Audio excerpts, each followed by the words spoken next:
Welcome to Suman TV. నేను మీ నవీన్. మోకాళ్ళ నొప్పులు వచ్చాయంటే చాలు చాలామంది కూడా సర్జరీకి వెళ్ళాలేమో అని చెప్పేసి భయపడిపోతా ఉంటారు. కానీ సర్జరీతో పని లేకుండా ఇప్పుడు ఎపియాన్ పెయిన్ మేనేజ్మెంట్ వాళ్ళు పీఆర్పీ థెరపీని అయితే తీసుకొనొచ్చారు. సో, ఎలాంటి స్టేజ్‌లో ఉన్నా సరే పీఆర్పీతో మోకాళ్ళ నొప్పులు తగ్గిపోతాయని చెప్పేసి సుధీర్ ధారా గారు చెప్తా ఉంటారు. సో, ఇప్పుడొచ్చేసేసి ఎపియాన్ పెయిన్ మేనేజ్మెంట్‌లో పీఆర్పీ ట్రీట్మెంట్ తీసుకొని పూర్తిగా అంటే మొత్తం 3 స్టేజెస్‌లో కూడా అయిపోయాయి.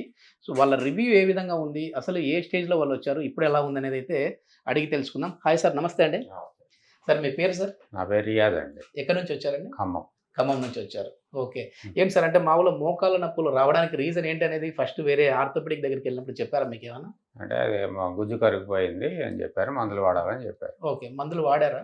మందులు వాడా. 2014 నుంచే వాడుతున్నా ఓహ్! మందులు. 2014 నుంచి. ఎంత హ్మ్. సార్ మీ వయసు ఇప్పుడు? 52 సంవత్సరాలు. 52 సంవత్సరాలు. అంటే 42 ఆ ఏజ్‌లోనే 40 లోపే వచ్చేసింది మీకైతే మోకాళ్ళ నొప్పులు.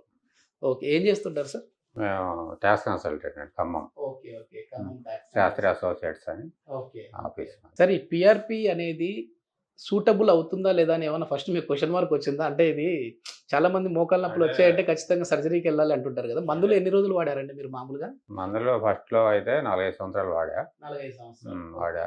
కొద్దిగా రిలీఫ్ వచ్చిన తర్వాత మళ్ళీ వదిలేసా. మళ్ళీ స్టార్ట్ చేశా. ఓకే. ఇంకా మందులు వాడాలని ఇంకా అనిపిస్తుంటే యూట్యూబ్‌లో సార్‌ది చూసా. ఓకే. సుధీర్ ఓకే. గారి. ఆహా! ఆయన చెప్పిన దాన్ని బట్టి కాన్ఫిడెన్స్ వచ్చింది.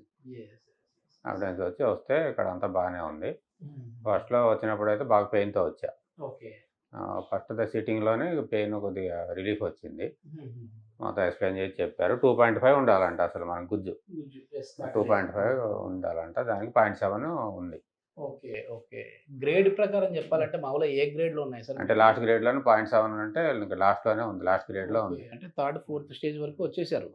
మరి ఏమన్నా మీకు సర్జరీ పడతదని చెప్పారా? వేరే ఆర్థోపెడిక్ దగ్గరికెళ్ళినప్పుడు? అంటే అదే అంతవరకు ఎళ్ళలేదు సార్ ఇంకా. అదేలే. ఎందుకంటే ఏజ్ హ్మ్. మామూలుగా అయితే 52 అంటే చిన్న హ్మ్. ఏజే మరి. అంటే హ్మ్. మామూలుగా 60 ఏళ్లలో సర్జరీ అట్లా దాకా మోకాళ్ళ నొప్పులొస్తాయా? సర్జరీ చేయాలనేది ఏ డాక్టర్ చెప్పలేదు. ఏ డాక్టర్ చెప్పలేదు. యెస్. మందులైతే యెస్. యెస్. వాడాలని చెప్పారు. హ్మ్. పెయిన్ కిల్లర్సే ఇస్తున్నారు ఎవరిచ్చినా. ఓకే. హ్మ్. మామూలుగా దాదాపు 10, 12 ఏళ్ల నుంచి వాడుతా ఉన్నారైతే పెయిన్ కిల్లర్స్.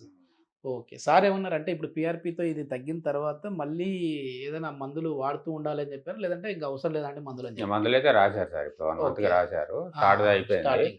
మొత్తం అన్ని సిట్టింగ్‌లు అయిపోయినియి. ఆహాహా! అయిపోయిన తర్వాత ఇంకా మనకి మందులు రాశారు మళ్ళీ 1 ఇది గూడా మంత్‌కి. అంటే మళ్ళీ లైఫ్ లాంగ్ వాడాలన్నారా? ఆహా!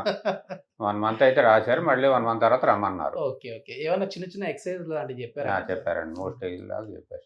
Excise okay. చెప్పారు. ఓకే. ఓకే. ఎక్సైజ్ చేస్తూ ఎక్కువ నుంచోవద్దు. ఎక్కువ స్ట్రెస్‌కి సంబంధించినయి ఓకే. ఓకే. ఏం పనులు చేయొద్దు అన్నారు. హ్మ్.